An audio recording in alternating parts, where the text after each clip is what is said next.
तो आज के इस विस्तृत विश्लेषण में हम सिर्फ कुछ तारीखों की कोई बोरिंग सी सूची नहीं पढ़ने वाले हैं। आज हम एक ऐसे दस्तावेज को डिकोड कर रहे हैं जो ये बताता है कि हमारा समाज इस वक्त किन चीजों को सबसे ज्यादा अहमियत दे रहा है। ये एक बहुत ही सटीक अवलोकन है। देखिए, जब हम किसी भी कैलेंडर को देखते हैं ना, तो वो महज कुछ पन्नों का या कह लें कि तारीखों का पुलिंदा नहीं होता। हाँ। बल्कि वो एक समाज की सामूहिक स्मृति, मतलब उसकी मेमोरी और उसकी प्राथमिकताओं का एक जीता जागता दस्तावेज होता है। एकदम सही। और आज का हमारा लक्ष्य बहुत ही स्पष्ट है। हमारे पास जो स्रोत सामग्री है, एक पीडीएफ दस्तावेज है जिसका नाम है visual study guide current affairs महत्वपूर्ण दिन। जी। तो हम इसके हर एक शब्द, हर एक चित्र, हर एक आंकड़े और इसमें लगे हर एक स्टिकी नोट को पूरी गहराई से समझने वाले हैं। मतलब हम कोई भी जानकारी छोड़ेंगे नहीं। ये बहुत जरूरी है क्योंकि इसमें बहुत कुछ है। हाँ, और इस दस्तावेज के पहले ही पन्ने पर एक बहुत ही दिलचस्प और सच कहूं तो एक बहुत बड़ा दावा किया गया है।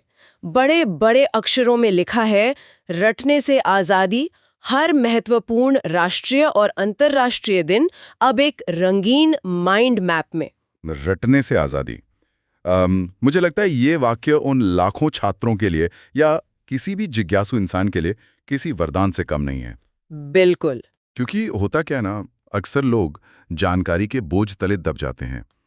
किसी भी परीक्षा की तैयारी करने वाले व्यक्ति का सबसे बड़ा डर यही होता है कि इतिहास, विज्ञान और समाजशास्त्र की ये सैकड़ों तारीखें परीक्षा हॉल में जाकर एक दूसरे के साथ मिक्स हो जाएंगी। मिक्स हो जाएंगे, बिल्कुल। और अगर हम इस माइंड मैप के काम करने के तरीके को समझें तो दिमाग को सैकड़ों अलग अलग तारीखें याद कराना दरअसल एक बिखरी हुई अलमारी को व्यवस्थित करने जैसा है। बहुत अच्छा उदाहरण है ना? मतलब अगर 100 कपड़े एक ही जगह ठूस दिए जाएं तो जरूरत पड़ने पर कुछ नहीं मिलेगा।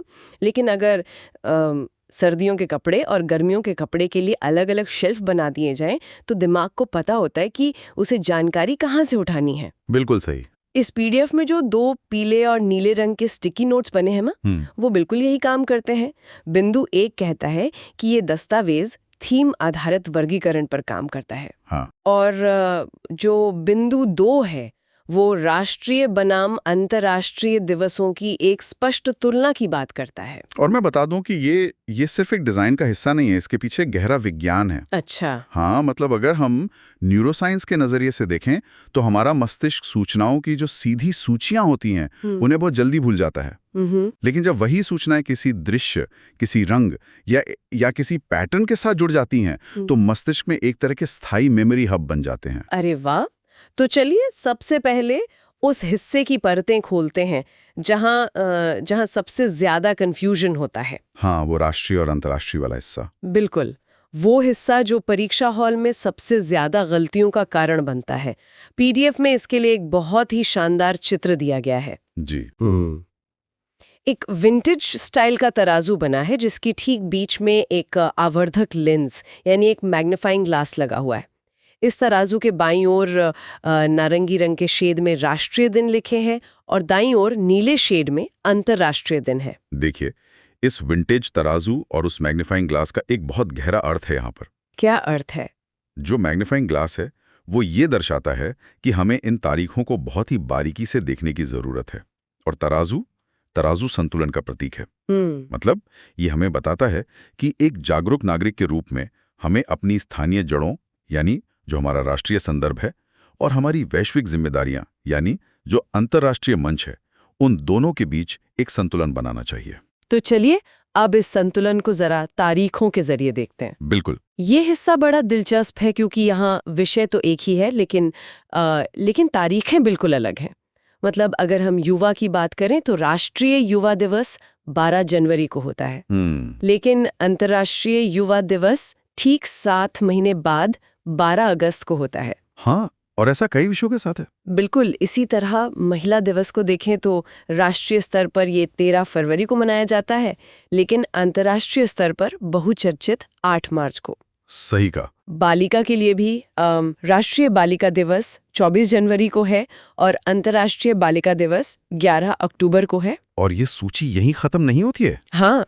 अगर हम विज्ञान के क्षेत्र में देखें तो राष्ट्रीय विज्ञान दिवस 28 फरवरी को है, जबकि अंतर्राष्ट्रीय स्तर पर विज्ञान दिवस 10 नवंबर को मनाया जाता है। बाप रे। हाँ, उपभोक्ता अधिकारों के लिए भी राष्ट्रीय उपभोक्ता दिवस 24 दिसंबर है और अंतर्राष्ट्रीय उपभोक्ता दिवस 15 मार्च है। और अगर हम भाषा की बात करें तो अपना राष्ट्रीय हिंदी दिवस 14 सितंबर को है, लेकिन विश्व हिंदी दिवस 10 जनवरी को मनाया जाता है। सच कहूं तो जब मैं इन तारीखों को देखती हूँ ना तो मुझे थोड़ी निराशा होती है। ऐसा क्यों? मतलब ये मिलते जुलते दिन बिल्कुल उन जुड़वां बच्चों की तरह लगते हैं जिनके जन्मदिन अलग अलग हैं। हाँ, सही कहा। मुझे तो ऐसा लगता है कि परीक्षा बनाने वाले जानबूझकर इन्हीं तारीखों को चुनते हैं ताकि लोगों को फंसाया जा सके। अब देखिए ना, युवा दिवस जनवरी में भी है और अगस्त में भी। मैं आपकी बात समझ रही हूँ, लेकिन देखिए यहाँ सबसे दिलचस्प बात यह है कि ये सिर्फ फंसाने की बात नहीं है। तो फिर क्या है? ये दरअसल जांचने का एक तरीका है कि क्या कोई व्यक्ति किसी विषय की गहराई को समझता है या नहीं। उदाहरण के लिए, जैसे 12 जनवरी को राष्ट्रीय युवा दिवस इसलिए मनाया जाता है क्योंकि वह स्वामी विवेकानंद जी की जयंती है। अच्छा, हाँ। उसका एक बहुत ही गहरा भारतीय संदर्भ है। यह भारत के युवाओं को उनके विचारों से जोड़ने का एक प्रयास है। बिल्कुल। वहीं जो 12 अगस्त का अंतर्राष्ट्रीय युवा दिवस है वो संयुक्त राष्ट्र द्वारा वैश्विक युवाओं की समस्याओं जैसे रोजगार या मानवाधिकार उन पर ध्यान केंद्रित करने के लिए है। अरे, ये नजरिया तो मैंने सोचा ही नहीं था।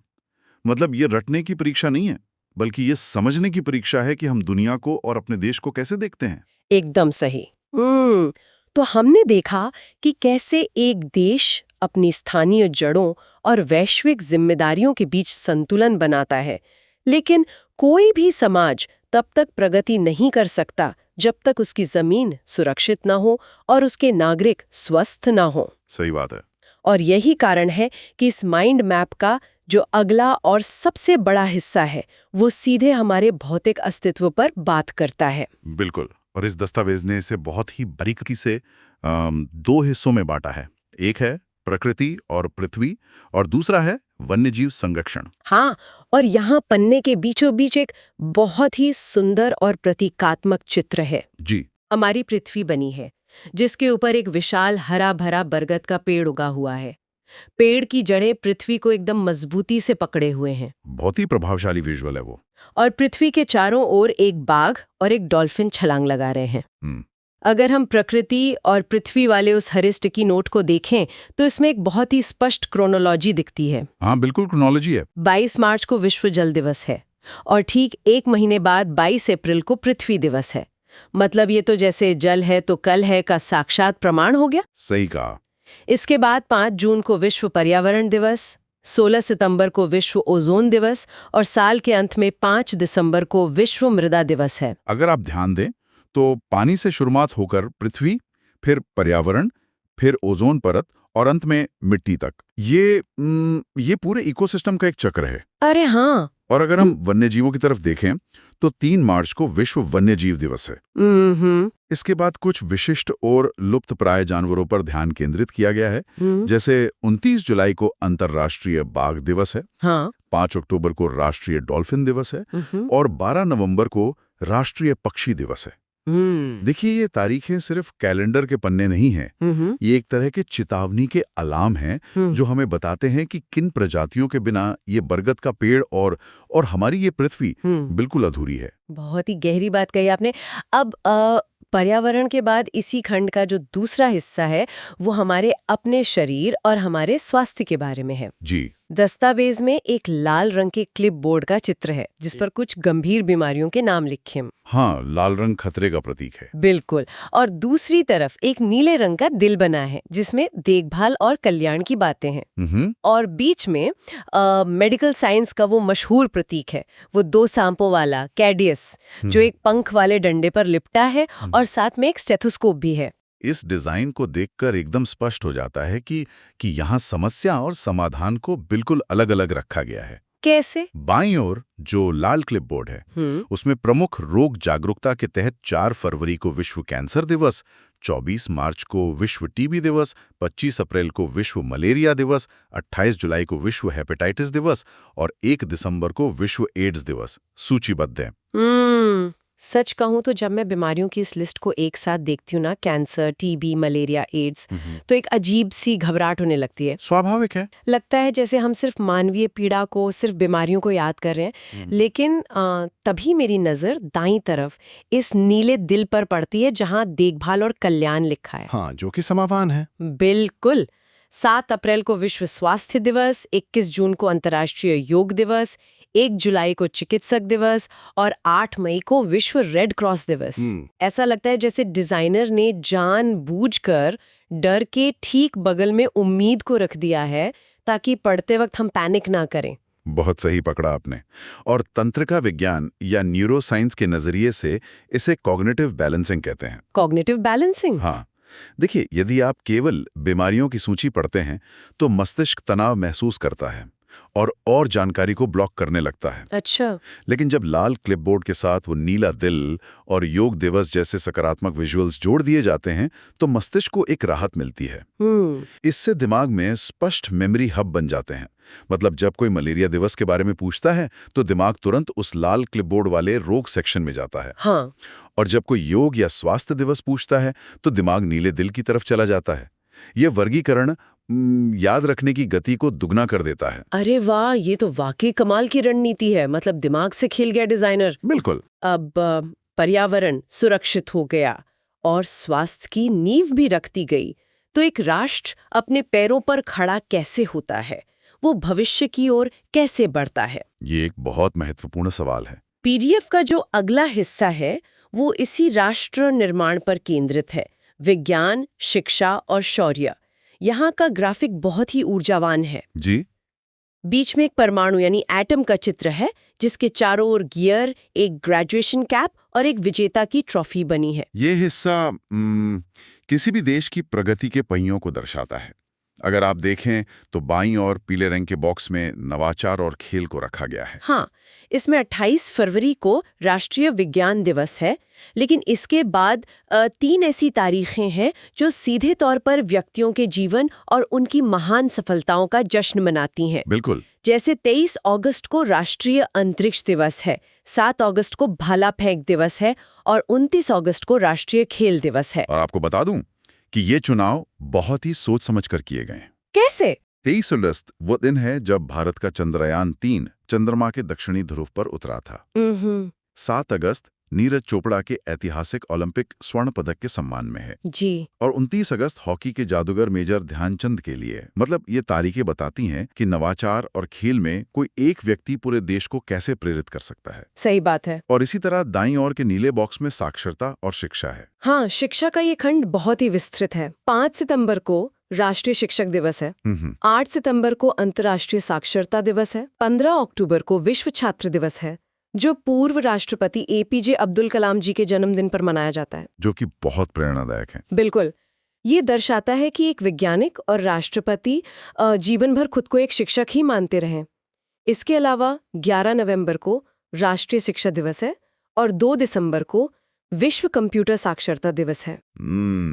अगर इसे एक कदम और आगे ले जाएं तो ये समझना जरूरी है कि राष्ट्र निर्माण सिर्फ शिक्षा और खेल से नहीं होता। तो और क्या चाहिए? जो कुछ हमने बनाया है उसे सुरक्षित भी तो रखना पड़ता है। ओह हाँ, रक्षा। इसीलिए इस पीडीएफ में नीचे की तरफ एक बहुत ही गौरवशाली मिलिट्री एम्ब्लम बना है, जिसमें नौसेना का एंकर है, थल सेना की तलवारें हैं और वायुसेना का प्रतीक गरुण शामिल है। अच्छा, तो ये तीनों सेनाएं का खंड है। जी। 15 जनवरी को थल सेना दिवस, 8 अक्टूबर को वायुसेना दिवस, 4 दिसंबर को नौसेना दिवस और 7 दिसंबर को झंडा दिवस है। ये तारीखें सीधे तौर पर राष्ट्र की सुरक्षा से जुड़ी हैं। और इसके ठीक बगल में अगर आप देखें तो एक विंटेज कागज पर राष्ट्र की ऐतिहासिक यात्रा दी गई है। 26 जनवरी को गणतंत्र दिवस और 15 अगस्त को स्वतंत्रता दिवस। इसके अलावा 26 जुलाई को कारगिल विजय दिवस है और 26 नवंबर को संविधान दिवस शामिल है। हाँ। लेकिन यहाँ एक तारीख बहुत ही ध्यान खींचने वाली है। कौन सी? 14 अगस्त को विभाजन विभीषिका स्मृति दिवस। ये एक बहुत ही गहरा विरोधाभास है। मतलब 14 अगस्त को हम इतिहास के सबसे बड़े दर्द और त्रासदी को याद करते हैं और ठीक अगले ही दिन 15 अगस्त को हम आज़ादी का सबसे बड़ा जश्न मनाते हैं। बिल्कुल। एक त्रासदी और एक विजय, दोनों एक दूसरे के इतने करीब है ऐतिहासिक सफलताओं, सैन्य शौर्य और कंप्यूटर साक्षरता जैसी भविष्य की जरूरतों का ये संगम असल में एक देश के विकास की एक पूरी कहानी कहता है। ये बताता है कि हम कहाँ से आए हैं और हम कहाँ जा रहे हैं। बहुत सही कहा आपने। लेकिन इतिहास का सम्मान करने और सीमाओं की रक्षा करने के बाद भी एक चीज बच जाती है। वो क्या? राष्ट्र की असली पहचान उसके समाज से होती है। समाज का जो सबसे संवेदनशील हिस्सा है वो क्या महसूस कर रहा है, ये कैलेंडर में कैसे दिखता है। हमारा अगला और अंतिम खंड इसी पर है। समाज, सशक्तिकरण और बदलते वक्त की नई तारीखें। यहाँ का मुख्य विजुअल तो बहुत ही भावपूर्ण है। हाँ, एक घेरा है जिसमें अलग अलग रंगों के हाथ एक दूसरे को थामे हुए हैं और बीच में एक खुशहाल बच्चा है। ये एकजुटता और समावेशिता मतलब इंक्लूसिविटी का प्रतीक है। बिल्कुल। इस खंड में महिला और बाल विकास की बात की गई है। 24 जनवरी को राष्ट्रीय बालिका दिवस, 11 अक्टूबर को अंतर्राष्ट्रीय बालिका दिवस, 8 मार्च को अंतर्राष्ट्रीय महिला दिवस और 14 नवंबर को बाल दिवस है। और इसके साथ ही अधिकार और समाज का भी एक बहुत ही महत्वपूर्ण हिस्सा है। हाँ, मैंने देखा। 10 दिसंबर को अंतर्राष्ट्रीय मानवाधिकार दिवस, 12 जून को विश्व बाल श्रम निषेध दिवस, 20 जून को विश्व शरणार्थी दिवस और 12 जुलाई को अंतर्राष्ट्रीय मलाला दिवस। देखिए, ये हिस्सा हमें जमीन पर रखता है। कैसे? ये हमें याद दिलाता है कि भले ही हम अंतरिक्ष में पहुंच गए हों, लेकिन आज भी बाल श्रम और शरणार्थियों का संकट हमारे समाज की कठोर सच्चाई है, जिससे हमें लड़ना है। बिल्कुल सही कहा। और अब आता है वो हिस्सा जो इस माइंड मैप को सबसे ताज़ा और सबसे अलग बनाता है। जी, नया सेक्शन। पन्ने के दाईं ओर भारत का एक बड़ा सा नक्शा है जिस पर लाल रंग के पिन लगे हुए हैं और बीच में एक बड़ा सा पीला सितारा है जिस पर लाल अक्षरों में लिखा है न्यू। इसमें नवीनतम करंट अफेयर्स और राज्य विशेष घोषणाएं दी गई हैं। नवीनतम परिवर्तन में हम देखते हैं 23 अगस्त को राष्ट्रीय अंतरिक्ष दिवस, 7 अगस्त को भाला फेंक दिवस और 26 दिसंबर को वीर बाल दिवस, जो गुरु गोबिंद सिंह जी के पुत्रों की शहादत की याद में हाल ही में जोड़ा गया है। बिल्कुल। लेकिन मेरे लिए सबसे बड़ा आहा मोमेंट है राज्यों की अपनी विशेष घोषणाएं। ये हिस्सा इसलिए अहम है क्योंकि ये एक बहुत ही नया ट्रेंड है। अक्सर हम मान लेते हैं कि सभी महत्वपूर्ण तारीखें केंद्र सरकार द्वारा ही तय की जाती हैं। हाँ, लेकिन यहाँ देखिए, उत्तर प्रदेश में 25 नवंबर को नो नॉनवेज डे घोषित किया गया है। तमिलनाडु में 7 अक्टूबर को नीलगिरी तहर दिवस मनाया जा रहा है। जी। बिहार सरकार ने 15 फरवरी को शहीद दिवस घोषित किया है और कर्नाटक में 17 मार्च को दिवंगत अभिनेता पुनीत राजकुमार की जयंती पर प्रेरणा दिवस मनाया जाता है। इसी विचार के साथ हम आज के इस विस्तृत विश्लेषण को यहीं विराम देते हैं। अगर आपको ऐसे और वीडियो चाहिए तो अभी सब्सक्राइब करें और हर नए वीडियो की सूचना पाने के लिए घंटी का आइकन दबाएं।